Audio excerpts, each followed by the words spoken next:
Assalamualaikum warahmatullahi wabarakatuh.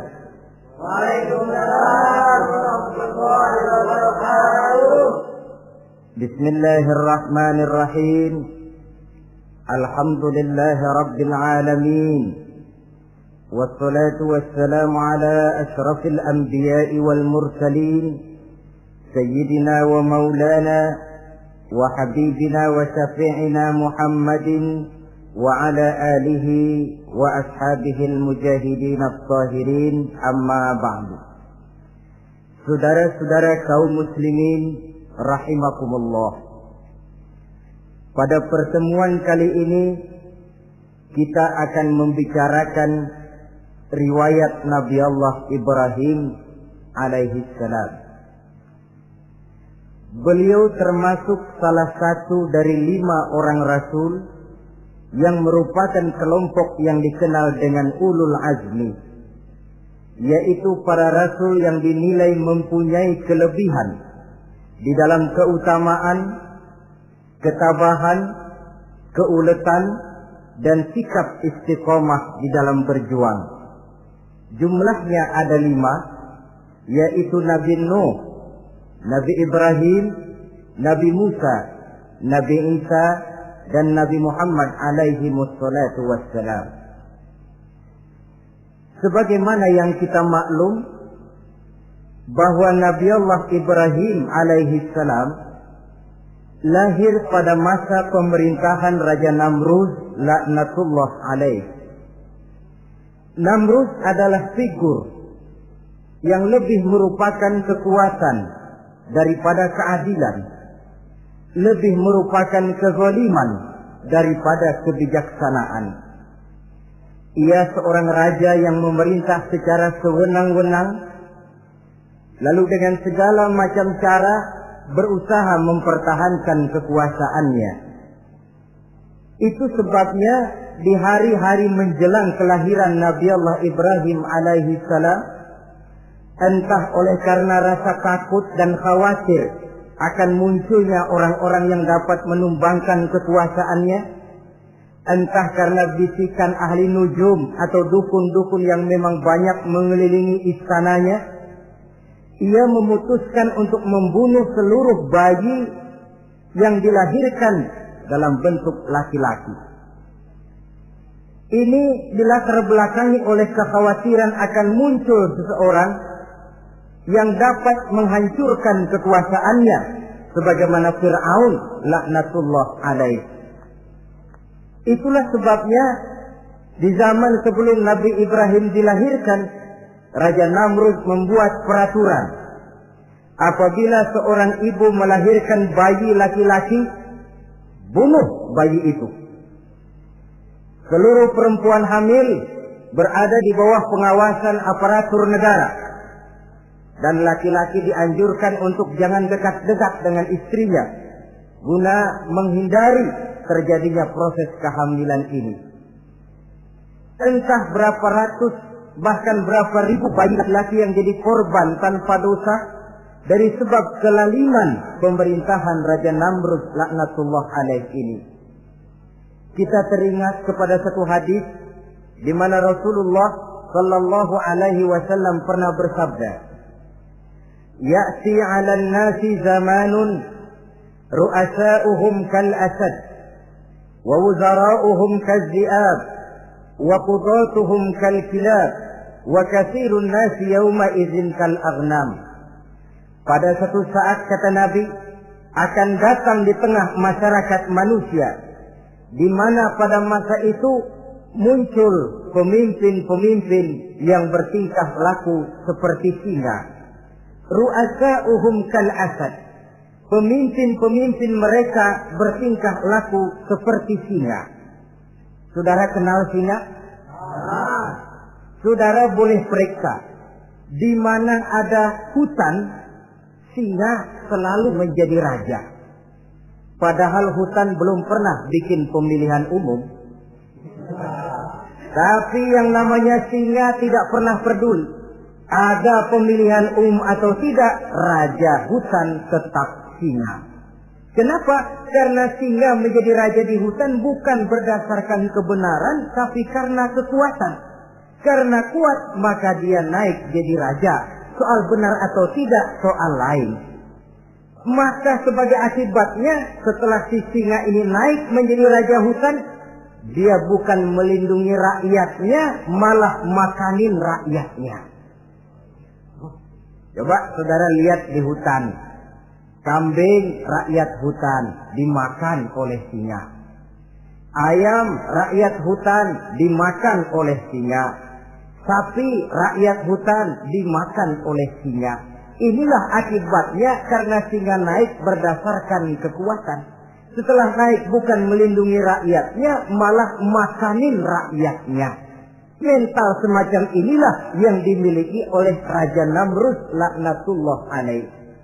Cuma karena rasa ketakutan akan datang orang yang akan menumbangkan kekuasaannya, maka seluruh bayi laki-laki harus dibunuh tanpa dosa apapun. Itulah kata Nabi, akan datang di tengah masyarakat manusia muncul pemimpin-pemimpin yang mentalnya seperti singa. Lah kalau yang jadi pemimpin sudah seperti singa, wa wuzara'uhum kazzi'ab. Yang jadi wazir, yang jadi menteri kata Nabi, lagunya seperti serigala. Nyetel ini, tapi serigala. Apa serigala itu? Saudara tahu dalam dongeng anak-anak, serigala itu kan binatang yang paling licik. Untuk terang-terangan dia tidak berani karena tidak punya kekuatan seperti sang singa. Maka dia pakai ilmu kelicikannya. Serigala itu kalau ingin makan daging ayam, pakai bulu ayam. Kalau kepengen makan daging kambing, pakai bulu kambing. Pendeknya, serigala binatang yang menghalalkan segala macam cara asal tujuan tercapai. Itulah serigala. Lambang dari sifat kelicikan. Lempar batu, sembunyi tangan. Pengen makan daging ayam, pakai bulu ayam, nyaruh jadi ayam. Pengen makan daging kambing, pakai bulu kambing, nyaruh jadi kambing. Ini akibat dari yang pertama tadi. Pemimpin seperti singa, lalu menteri pun seperti serigala. Efeknya kemudian yang segera menyusul apa? Wa qudatuhum kal kilab. Kalau pemimpin sudah seperti singa, menteri sudah seperti serigala, wa qudatuhum kal kilab, akan muncullah para penegak hukum yang mentalnya seperti anjing. Inna lillahi wa inna ilaihi raji'un. Penegak hukum yang mentalnya seperti anjing itu. Anjing, saudara lihat, anjing akan setia kepada siapa saja yang memberinya daging. Kalau dia disuruh jaga rumah, dia tidak bisa membedakan mana yang maling, mana yang tamu. Biar yang datang tamu, kalau nggak bawa apa-apa, pasti digonggong. Biar yang datang maling, kalau bawa daging, anjing kalem. Pokoknya siapa yang berdaging, itulah majikan saya. Apa kata majikan saya, itulah yang saya laksanakan. Maka hilang kebenaran hukum, hancur norma-norma keadilan. Oleh karena apa? Oleh karena anjing dapat daging. Lalu dalam kondisi semacam itu, yang jadi rakyat bagaimana? Kata Nabi, wa katsirun nas yauma idzin kal aghnam. Adapun kebanyakan orang pada masa itu, lagunya sudah seperti kambing. Saudara, kambing itu binatang yang cuma menang groyokan dan tidak punya alternatif. Namanya kambing, digiring ke lapangan embe. Betul kan? Digiring ke kuali embe. Dikasih makan rumput embe. Sampai pun mau dipotong masih embe juga. Tidak punya pilihan lain si kambing ini, tidak punya alternatif lain. Kondisi semacam inilah yang terjadi di masa pemerintahan Raja Namrud laknatullah alaih.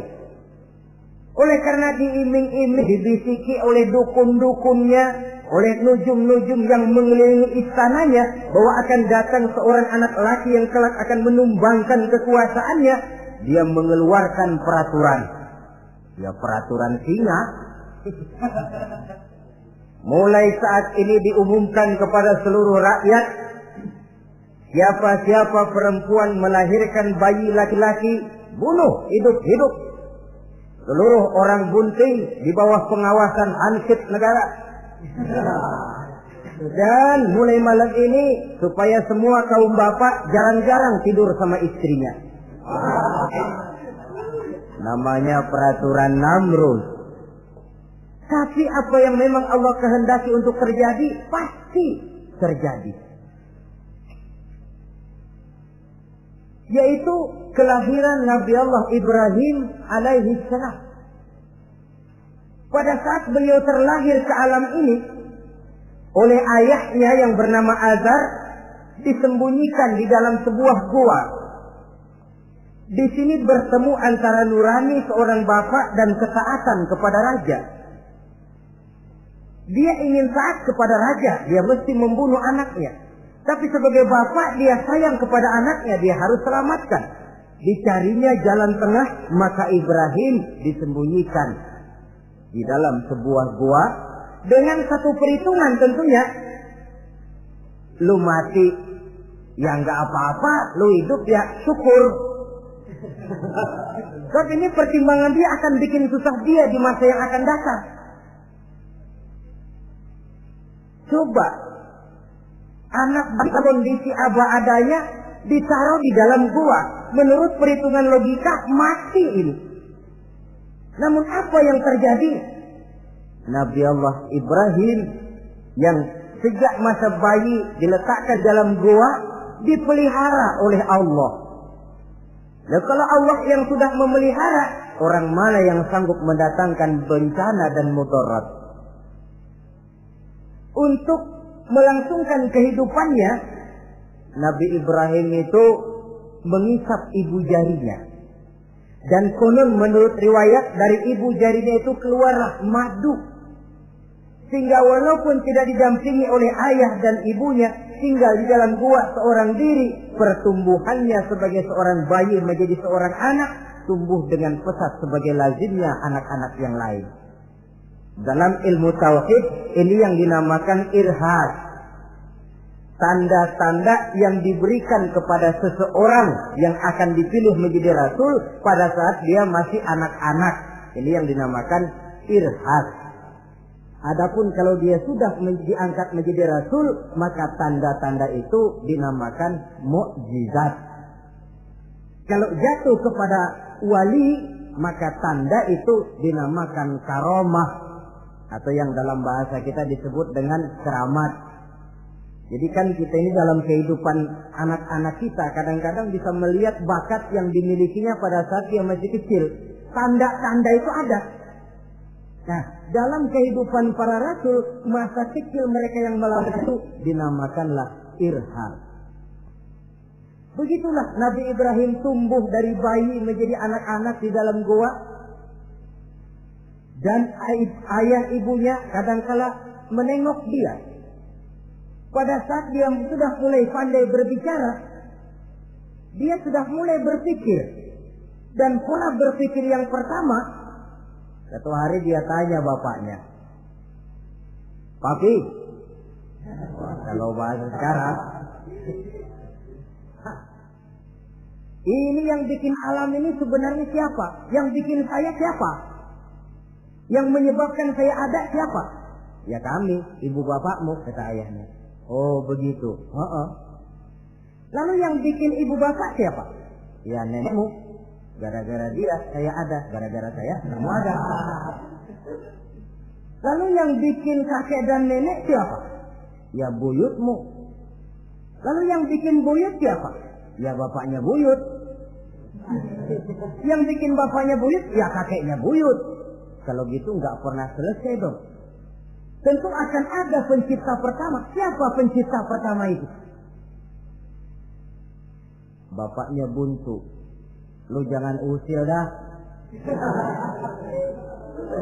Teman-teman lu juga nggak pernah nanyain urusan kayak begini. Saya nggak puas, Pak. Begini sekarang, saya mau tanya. Ini kaum kita nyembah apa? Nyembah berhala. Ya yang bikin berhala itu siapa? Saya, bapakmu, Azhar. Kaum kita menyembah berhala, ini bapak. Kenapa nggak nyembah bapak aja kok tanggung-tanggung? Jawaban ayahnya tidak membuat ia jadi puas. Terus merenung siapa gerangan pencipta pertama, siapa gerangan yang patut disembah dengan sebenarnya, siapa gerangan pencipta alam semesta ini. Bila malam datang, dia melihat bintang gemintang bertabur menghias cakrawala, dia berkata, ini yang patut dianggap Tuhan, tinggi, terang benderang. Tapi manakala besok pagi bintang tenggelam, dia pun bilang, la uhibbul afilin. Saya tidak suka kepada yang tenggelam. Masa Tuhan tenggelam? Ketika malam datang, bulan pun terbit. Nah, ini barangkali yang Tuhan. Ini lebih besar dari yang semalam. Tapi bila bulan pun terbenam, lagi-lagi dia bilang Tuhan tidak mungkin terbenam. Lalu bila matahari terbit, nah ini enggak salah lagi. Ini lebih gede dari yang dua-dua kemarin. Ini pasti Tuhan. Dan manakala matahari terbenam, dia pun berkata, Tuhan tidak akan pernah terbenam. Perjalanan yang mencari Tuhan ini bisa saudara baca dalam surah Al-An'am ayat 76 sampai dengan ayat 79. Sampai Allah memberikan petunjuk kepadanya, mengangkatnya menjadi seorang rasul dan menyampaikan misi dakwahnya. Saudara-saudara kaum muslimin rahimakumullah. Dakwah yang pertama dilaksanakan tentu kepada bapaknya, kemudian kepada kaumnya. Secara psikologis ini kan makan hati. Coba, kalau kita harus nasihatin orang lain yang tidak ada hubungannya dengan keluarga, barangkali biasa saja. Tapi nasihatin bapak sendiri, ini kan makan hati. Mau didiamkan saja batil dan sesat, mau diceramahin bapak sendiri. Tapi bapak tinggal bapak, kewajiban melaksanakan dakwah jalan terus. Ini berarti bahwa tugas amar ma'ruf dan nahi munkar memang tidak mengenal posisi. Begitulah saudara-saudara, sampai kepada satu hari Nabi Ibrahim melaksanakan dialog dengan kaumnya. Saudara-saudara, hadhihi tamathil allati antum laha akifun. Surah Al-Anbiya ayat 51. Saudara-saudara, berhala-berhala ini yang bapak saya yang buat, inikah yang selama ini tuan-tuan sembah? Kaumnya menjawab, qalu wajadna aba'ana laha abidin. Iya, sebab nenek moyang kami, nenek moyang kita juga dulu nyembah itu. Bagaimana nenek moyang kita, begitulah kita. Jawab Nabi Ibrahim, laqad kuntum wa aba'ukum fi dhalalin mubin. Sebenarnya kamu dan nenek moyangmu sama, borongan satu gerbong sesat. Kok kamu ngikutin nenek moyang kamu? Mereka enggak berpikir, kamu enggak ikut berpikir. Mereka sesat, kamu ikut sesat. Kamu sudah hidup di satu zaman yang maju sekarang ini. Kenapa mau kembali ke zaman nenek moyang dulu? Menyembah berhala yang nyata-nyata tidak sanggup mendengar, tidak sanggup melihat, tidak sanggup memberikan manfaat mudarat. Pokoknya kalau kamu tidak tinggalkan berhala-berhala ini, satu saat pasti akan saya sikat dan saya hancurkan. Jadi saudara-saudara, prinsip dakwah itu memang tentu harus bil hikmah wal mau'izatil hasanah, dengan bijaksana dan dengan nasihat-nasihat yang baik. Tapi kalau sudah mencegah suatu kemunkaran, kata Nabi, man ra'a minkum munkaran falyughayyirhu biyadihi. Siapa di antara kamu yang melihat suatu kemunkaran, hendaklah dia berusaha merubah dengan kekuatan tangannya. Kalau dengan tangannya dia tidak sanggup, fabilisani, hendaklah dengan lidahnya. Kalau itu pun dia tidak mampu, fabiqalbi, hendaklah dalam hatinya. Dan mencegah suatu kemungkaran dengan hati, itulah nilai iman yang terendah adanya. Nabi Ibrahim melihat bahwa watak menyembah berhala ini sudah berurat dan berakar. Kenapa? Mereka mengembalikan itu kepada kebiasaan dan tradisi nenek moyang. Sama juga di zaman kita sekarang ini. Sudah kita menegakkan tauhid, membina sebersih-bersih iman, menegakkan semulus-mulus tauhid. Ada juga kelompok orang yang mau mengembalikan kita ke zaman nenek moyang, ke zaman animis, menghidupi tradisi nenek moyang dalam hal ibadah, dalam hal ubudiyah. Tentu merupakan langkah kemunduran adanya. Dan ini bukan barang baru. Umat Nabi Ibrahim sudah memberikan contoh. Kenapa kami menyembah berhala? Sebab nenek moyang kami menyembah berhala. Nabi Ibrahim jawab gampang aja. Iya lo borongan, segerbong, lempeng semua sesat. Kaum muslimin rahimakumullah. Dan bukan cuma kata, dibuktikan oleh Nabi Allah Ibrahim. Begitu Raja Namrud menurut satu riwayat bersama para tentaranya pergi berburu, Nabi Ibrahim ngintip-ngintip. Begitu Namrud keluar, beliau masuk. Kalau istilah kita, ke tempat Namrud ibadah, ke masjidnya dah. Di mana di situ tersimpan seluruh berhala yang mereka sembah, dari yang paling gede sampai yang paling kecil. Nabi Ibrahim masuk bawa kampak. Seluruh berhala-berhala yang ada di tempat itu habis dikampakin, hancur berantakan. Kecuali berhala yang paling gede, itu ditinggalin, nggak diapa-apain, dan kampaknya ditaruh di tangan berhala yang paling gede. Memang kebetulan tangannya lagi teracung begini, digantungkan kampak di situ. Nabi Ibrahim keluar. Adapun Namrud, ketika dia pulang dari perburuannya, mau melaksanakan ibadah, bukan main terkejutnya melihat Tuhannya berantakan.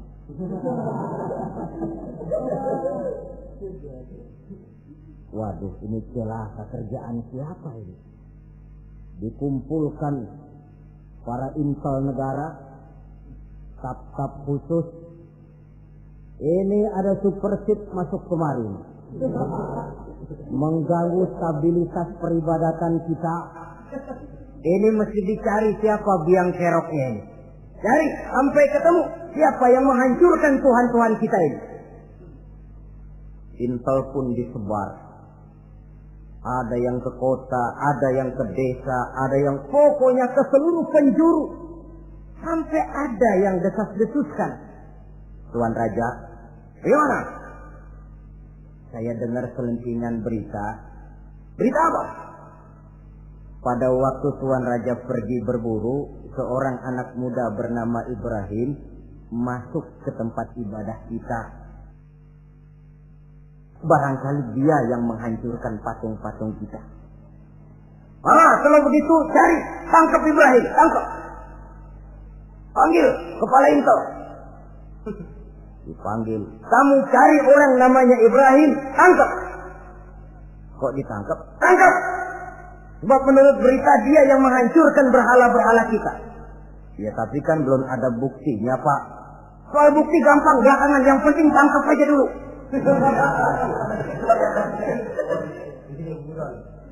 Ini supersip ini. Saudara-saudara, dicarilah Nabi Allah Ibrahim, ketemu, dihadapkan kepada Raja Namrud, disidang di pengadilan terbuka, disaksikan orang banyak, dibuka oleh Raja Namrud. Sidang luar biasa dalam rangka memeriksa dan mengadili tertuduh Ibrahim. Dengan ini kami nyatakan dibuka untuk umum. Terdakwa supaya dibawa ke dalam ruangan sidang. Dihadapkan Nabi Ibrahim. Nama Ibrahim. Orang tua. Tuduhan menghancurkan berhala. Hadza bi alihatina ya Ibrahim. Hai Ibrahim, benarkah kamu yang menghancurkan Tuhan-Tuhan kami? Ah, siapa bilang? Ada berita yang sampai kepada kami. Ketika kami keluar, kau masuk ke tempat kami ibadah. Ngaku aja dan ngaku. Daripada urusan jadi panjang, mendingan ngaku aja dah. Kata Nabi Ibrahim, enggak. Bal fa'aluhu kabiruhum hadha. Yang menghancurkan berhala-berhala Tuhan, berhala yang paling besar ini. Yang paling besar ini.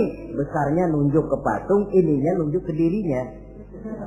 Kabiruhum kepada berhala, hadha kepada dirinya sendiri. Wah, enggak, kata Nabi Ibrahim. Setahu saya enggak semua berhala hancur. Saya dengar yang paling gede enggak apa-apa. Ya. Dan ada kampak di tangannya. Kali yang gede tuh iseng. Jadi yang kecil-kecil ini dikampakin semua sama yang gede. Oh, buktinya kampak masih ada di tangannya kok. Tanya aja dia. Kata Namrud, Ibrahim, kamu sudah gila apa? Kenapa? Masa saya disuruh nyembah berhala, disuruh nanya berhala? Jadi nggak bisa jawab dia, nggak bisa jawab. Nah kalau nggak bisa jawab, kenapa disembah? Yang gila saya apa sampean?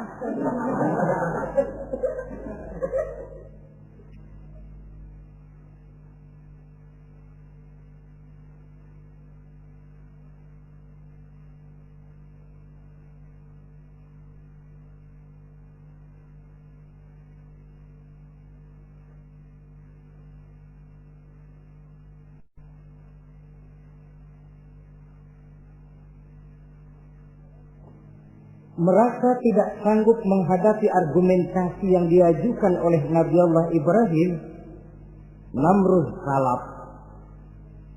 Dalam kesalapannya itulah ia menjatuhkan vonis bahwa Nabi Allah Ibrahim dihukum bakar hidup-hidup. Pada hari yang ditentukan, dikumpulkanlah kayu bakar sebanyak-banyaknya, sehingga merupakan timbunan besar yang menyerupai sebuah bukit kecil. Apabila segalanya telah siap, kayu bakar itu pun disulut orang, dan api mulai menjilat ke sana kemari, makin lama makin besar, makin lama makin besar, sehingga tentara Namrud bingung. Ini Ibrahim bagaimana ngebakarnya? Kalau kita anterin ke api, kitanya ikut angus, dilemparin gak mungkin sampai. Lalu mereka menemukan akal, dibuat semacam lentingan busur panah. Kalau istilah kita di kampung kayak selepetan begitu. Sehingga Nabi Ibrahim dilemparkan dan tepat jatuh di tengah kobaran api yang menggunung. Namrud tentu saja memandang dengan perasaan puas. Segenap konco-konco dan antek-anteknya melihat dengan hati yang lega. Dan semuanya merasa hancur sudah biang kerok yang selama ini menjadi racun dan duri dalam kehidupan kita.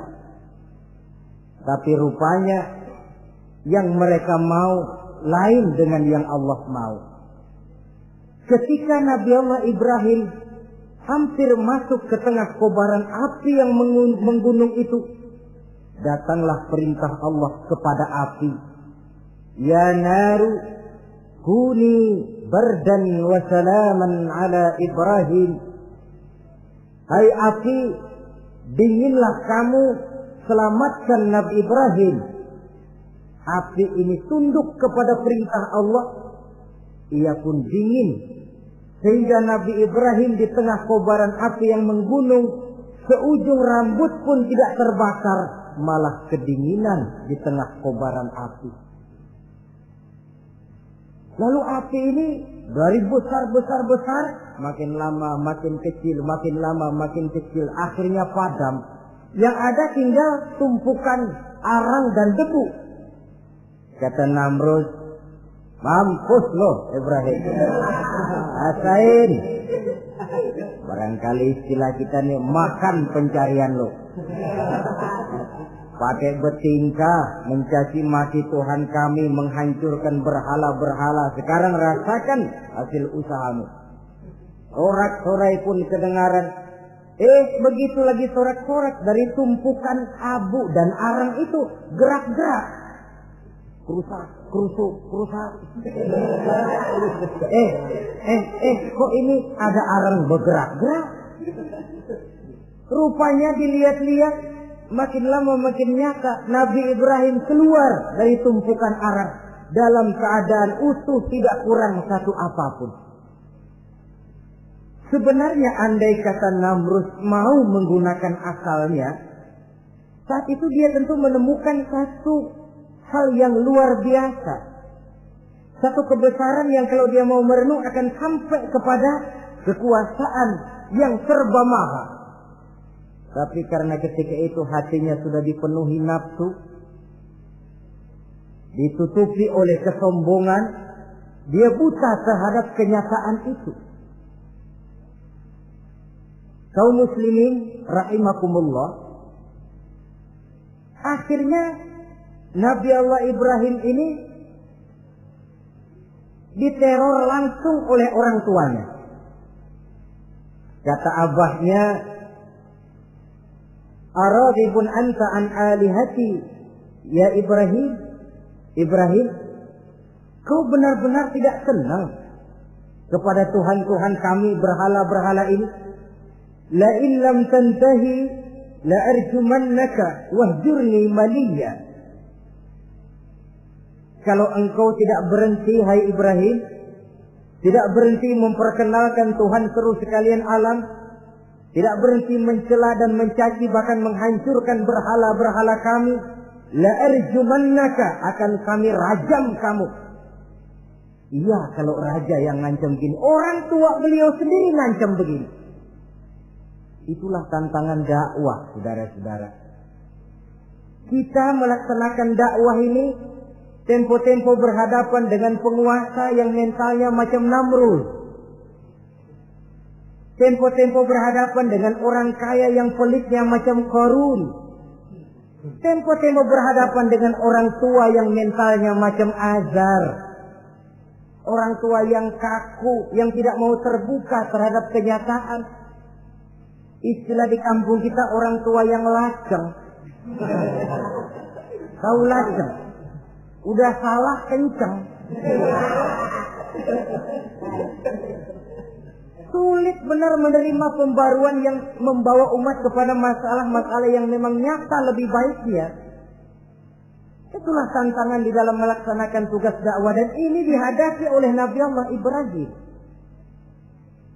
Ayahnya terakhir memberikan tekanan, kalau kau tetap melaksanakan misimu, tidak engkau mau berhenti dari tugas dakwah ini, awas Ibrahim, la arjumannaka, akan aku rajam, akan kami lontari kau dengan batu, wahjurni maliya, pergi kamu dari sini.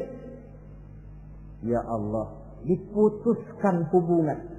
Kalau memang engkau berkeras dengan tugas dakwahmu, persilakan Ibrahim keluar, pergi saja dari sini. Diusir oleh orang tuanya sendiri. Inilah hidayah, saudara-saudara. Oleh sebab itu, tugas utama kita kaum muslimin sebenarnya bukan mengislamkan orang, tapi menyampaikan Islam. Tugas kita ialah menyampaikan Islam, bukan mengislamkan orang.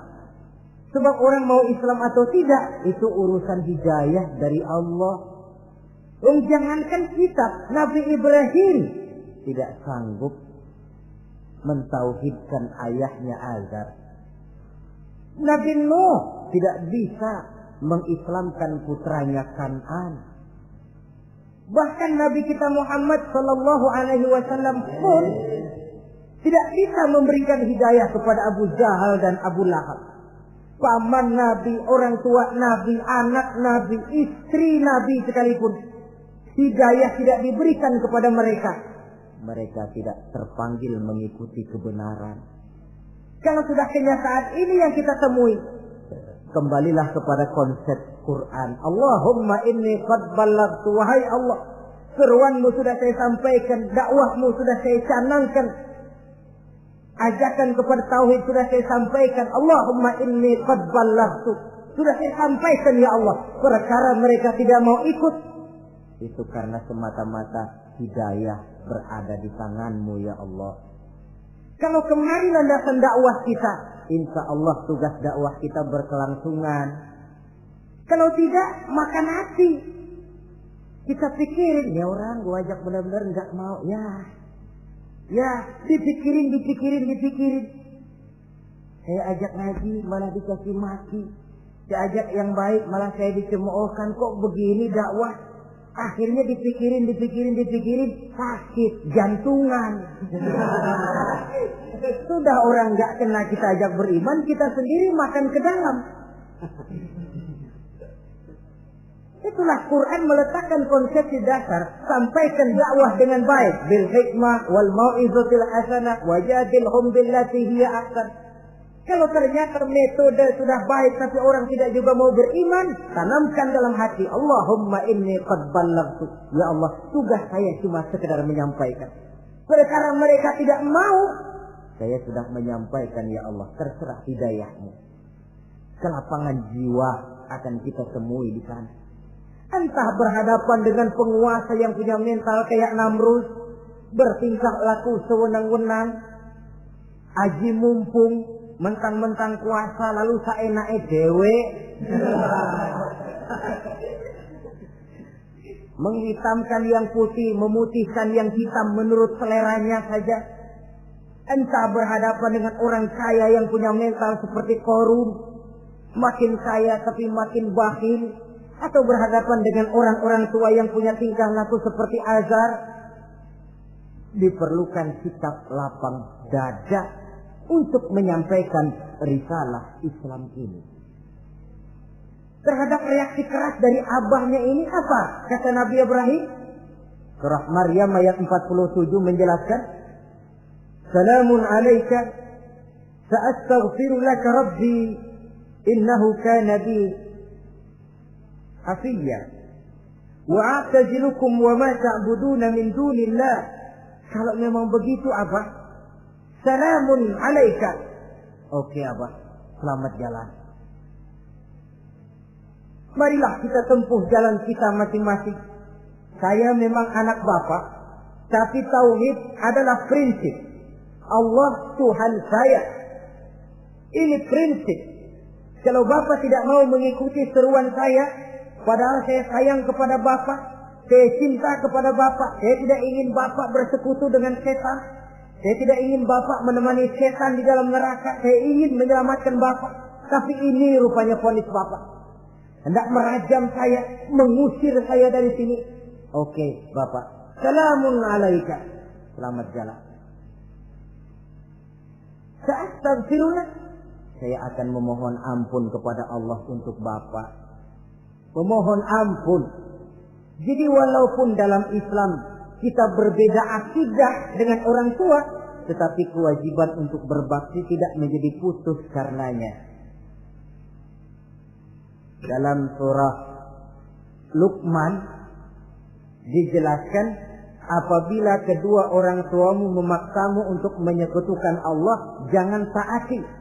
Tetapi sungguh pun demikian, wa sahibhuma fid dunya ma'rufa. Tetaplah engkau pergauli keduanya di dunia ini secara baik. Toleransi yang besar ditunjukkan oleh Islam.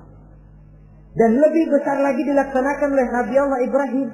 Sungguh pun Bapak sudah mengusir saya, menolak mentah-mentah ajaran tauhid, tetap juga menyembah berhala, tetap juga bersekutu dengan setan. Saya akan memohonkan ampun kepada Allah untuk Bapak. Wa atazilukum. Saya akan menjauhkan diri dari apa yang Bapak sembah, dari apa yang kaum kita sembah selain daripada Allah. Bapak menyembah berhala, kaum kita ini menyembah berhala, wa a'tazilukum. Saya akan menyingkir dari semua itu. Selamat jalan Abah. Istilah kita goodbye my dear. Ini jalan yang membedakan saya dengan Abah. Jalan tauhid dan jalan syirik. Di sini kita harus berpisah. Walaupun dengan berat hati kita berpisah. Jadi keluarga dan akidah punya garis yang jelas. Umumnya, ya walaupun baik tapi memang harus ditingkatkan. Umumnya kita ini kan mayoritas merasa sebagai muslim karena keturunan. Kenapa kamu Islam? Bapak saya Islam, nenek saya Islam, saya Islam. Baiklah, itu pun baik. Pada mulanya memang harus begitu. Tapi lambat laun kita tentu harus merasakan bahwa keberadaan kita dalam Islam tidak cukup cuma karena faktor keturunan. Dengan kata lain, kita harus memperbaiki kualitas keislaman kita. Inilah proyek utama kita sekarang, mengislamkan orang Islam. Saudara-saudara kaum muslimin rahimakumullah. Maka Nabi Ibrahim pun meninggalkan orang tuanya, meninggalkan kaumnya, uzlah, hijrah ke tempat Baitul Maqdis, daerah di Palestina sekarang ini. Sejarah kehidupan Rasul umumnya memiliki kemiripan. Rata-rata ditentang oleh kaumnya sendiri dan sebagian besar lalu hijrah. Itu barangkali memang resiko dari satu perjuangan.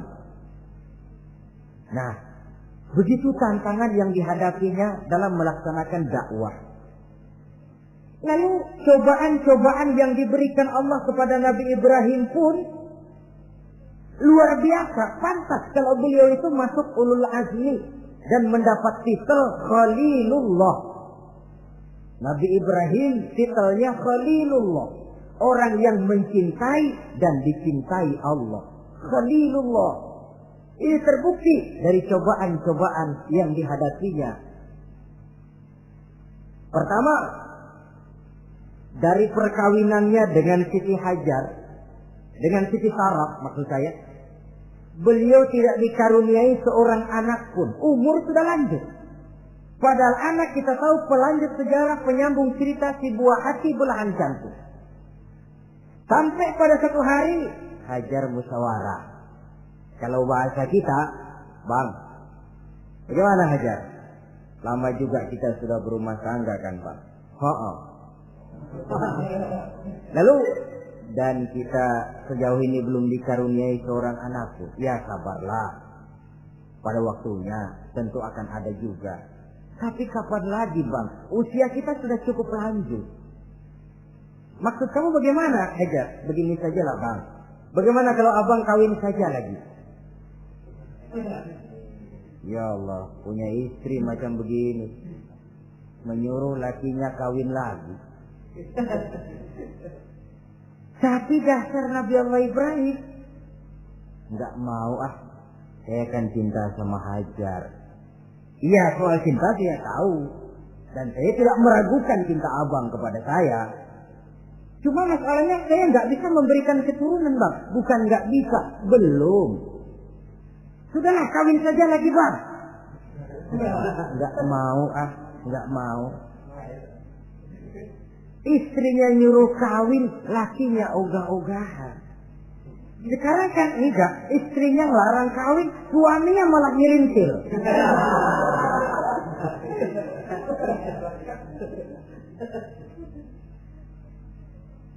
Sampai ketika didesak kata Ibrahimnya, kalau itu yang syarat Hajar mau, biarlah, jadilah. Saya mau kawin lagi dengan syarat kau yang mencarikan istri untuk saya itu. Oleh Siti Hajar dipilihkan Siti Sarah. Kawinlah Nabi Ibrahim dengan Sarah. Dari Sarah ini beliau dikaruniai seorang putra bernama Ismail alaihi salam. Nah, cobaan datang untuk menguji Khalilullah ini. Hai Ibrahim, kau cinta kepadaku, kata Allah, seolah-olah setelah kau punya anak, masuk rasa cinta anak ke dalam hatimu. Allah mau buktikan mana cintamu yang lebih besar, kepada anakmu atau kepada aku, kata Allah.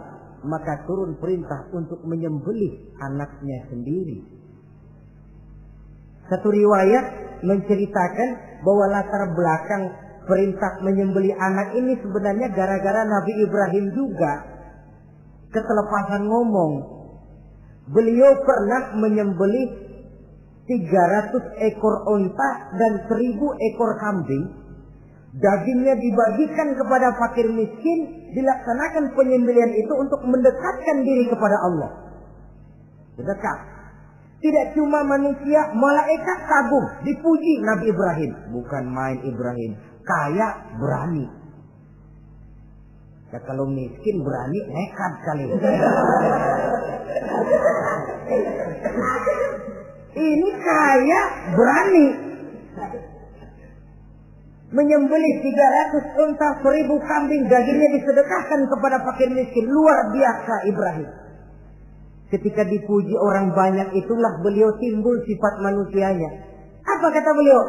Saya mah jangankan kambing sama unta, anak juga kalau saya punya disuruh potong, saya potong untuk mendekatkan diri kepada Allah.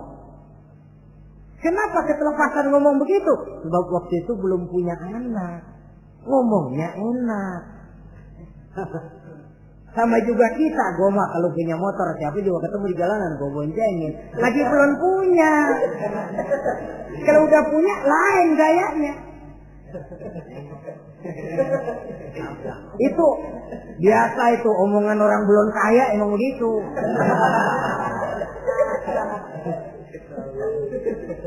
Saudara-saudara, sehingga omongan yang beliau sudah lupa bertahun-tahun bahkan puluhan tahun ini. Begitulah ketika sudah punya anak Ismail, falamma balagha ma'ahu sa'ya, ketika Ismail sedang lucu-lucunya dalam tidurnya mimpi turun perintah, ya Ibrahim uffi binuzrika. Hai Ibrahim, bayar nazarmu. Nazar? Iya. Apa nazar? Dulu pernah ngomong apa, ingat enggak? Jangankan cuma kambing, unta, anak pun kalau punya disuruh potong, saya potong. Jadi anggap nazar. Bayar nazarmu, potong anakmu. Dipikirin siangnya, semalam itu benar-benar perintah Allah apa cuma ngimpi? Kalau ngimpi kok jelas amat. Kalau perintah Allah kok kelewatan amat. Pakai anak disuruh potong, emang gak ada yang lain apa? 3 malam berturut-turut mimpi sampai beliau yakin ini memang benar perintah Allah. Dan dilaksanakan dengan berat hati. Pagi-paginya bilang kepada Siti Sarah, Sarah, Ismail mandikan, berikan pakaian yang baik, saya mau bawa pergi dia. Kemana bang? Pokoknya mau saya bawa. Berangkatlah anak beranak ini menuju salah satu bukit di daerah Mina. Ketika duanya sudah mau berangkat, iblis sibuk bukan main. Ini cobaan loh. Orang kalau mau ibadah, Pak, iblis paling gatal. Segala macam cara mereka lakukan agar orang jangan ibadah. Ini Ibrahim mau membuktikan cintanya kepada Allah. Ya Allah, lihatlah. Walaupun saya sudah punya anak, cinta saya kepadamu lebih besar ya Allah. Walaupun perintah ini menyembelih leher anak sendiri, saya potong karena melaksanakan perintahmu. Iblis ribut. Mula-mula dia bisikin Nabi Ibrahim. Hei Ibrahim, kau lihat anakmu di belakang itu. Kecil, lucu-lucunya. Masa anak begitu mau dipotong? Tega kamu Ibrahim. Ini perintah Allah. Gak ada urusan sama ente. Kata iblis, waduh mantap juga nih. Kalau suaminya gagal, istrinya kali. Biasanya perempuan perasaannya lebih tinggi daripada pikirannya. Ini Siti Sarah barangkali, kalau Siti Hajar barangkali, kalau saya perdayai bisa terpedaya. Hajar, ya. Kamu tahu anakmu Ismail mau dibawa kemana? Saya tidak tahu. Mau dipotong oleh suamimu Ibrahim. Mau dipotong. Kok bisa begitu? Iya, katanya ini perintah Allah. Iblis, Kalau memang ini perintah Allah, jangankan cuma anak saya Ismail, saya juga ibunya mau ikut dipotong. Wah, kata iblis nih gilaan lagi dari laki. Saya kira karena perempuan bisa barangkali dilemahkan semangatnya, saya tidak. Ismail nih masih kecil kali ini, gampang dikelecehin. Ismail, kau mau dipotong oleh ayahmu? Dipotong. Kok bisa begitu? Katanya perintah Allah. Kalau memang ini perintah Allah, saya siap. Iblis mau ngomong lagi, Nabi Ibrahim Ismail ngambil batu disambitin iblis. Izhab ya la'in, pergi, laknat, terkutuk kamu. Nyambitinnya itu sampai sekarang jadi ikutan dalam salah satu pelaksanaan ibadah haji yang disebut jumrah, melontar. Itu simbol permusuhan abadi antara manusia dengan iblis. Jadi kalau ada orang mau berbuat baik, iblis itu datang dari 3 penjuru. Dari bapak, dari anak, dari istri. Kadang-kadang bapaknya nggak kena, istrinya dibujukin. Laki lono sok loyar menyumbang masjid. Jangan kasih duit, simpan aja baik-baik. Istri nggak kena, anak. Segala macam cara iblis berusaha. Baru sampai di bukit yang dituju, Nabi Ibrahim buka kartu. Ismail, Abah diperintah Allah menyembelih lehermu. Bagaimana? Kerjakan apa jangan? Kalau memang itu perintah Allah, kerjakan Abah. Insya Allah Abah akan menemukan saya termasuk orang sabar. Ini jawaban anak soleh. Coba kalau jawaban anak pintar nggak soleh, bukan begitu. Ismail, saya disuruh motong lehermu, bagaimana? Kenapa saya Pak? Bapak aja yang tuaan potong.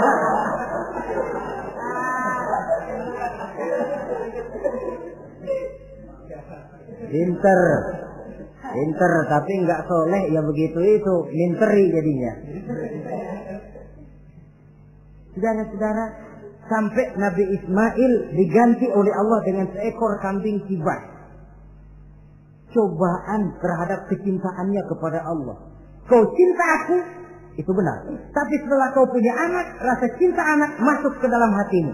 Mana lebih besar, cintamu kepada anakmu atau cintamu kepada aku, kata Allah. Terbukti cintanya kepada Allah lebih besar daripada cintanya kepada anaknya. Bukankah nilai cinta itu baru terasa nyata kalau sudah lewat cobaan, lewat pembuktian? Sehingga dengan demikian kata orang, biasanya cinta itu menuntut pengorbanan. Berani bercinta, berani berkorban. Jangan takut berkorban, nggak usah cinta-cintaan.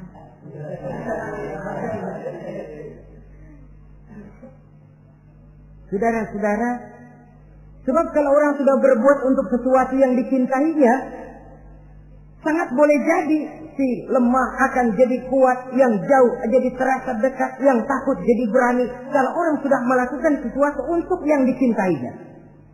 Seorang bapak karena cintanya kepada anaknya, dia rela pergi pagi pulang sore, peras keringat banting tulang supaya hari depan anaknya lebih baik daripada dia. Seorang suami yang cinta kepada istrinya, tidak soal dia kepanasan dan kehujanan, mencari yang sulit-sulit yang diinginkan oleh istrinya. Contoh paling dekat saja, kalau istrinya sedang mengidam, biar tengah malam buta minta mangga dan gak musim mangga, rusak-rusak suaminya cari mangga. Cinta memang membuat yang jauh jadi terasa dekat. Lalu cobaan lain ketika turun perintah melaksanakan khitan. Umur beliau menurut riwayat Abi Daud sudah umur 80 tahun. Di zaman belum ada pisau cukur, silet, gunting, kulit sudah alot. Tapi ini perintah Allah, laksanakan, resiko belakangan. Nabi Ibrahim pandai memilah mana kepentingan pribadi, mana perintah Allah. Nah, perkara beliau nanti pindah ke Mekah, membangun Ka'bah sampai kepada hari tuanya, ini berkaitan dengan Nabi Allah Ismail, dan akan kita bicarakan pada pertemuan di mana kita nantinya akan membicarakan riwayat Nabi Ismail alaihi salam. Untuk riwayat Nabi Ibrahim, walaupun serba singkat, hingga ini sajalah dahulu, dan mudah-mudahan menjadi tamsil, ibarat dan contoh yang bisa kita jadikan pegangan di dalam kehidupan kita sehari-hari. Terima kasih banyak atas segala perhatian. Mohon maaf atas segala kekurangan. Usikum wa nafsi bitaqwallah. Wassalamualaikum warahmatullahi wabarakatuh.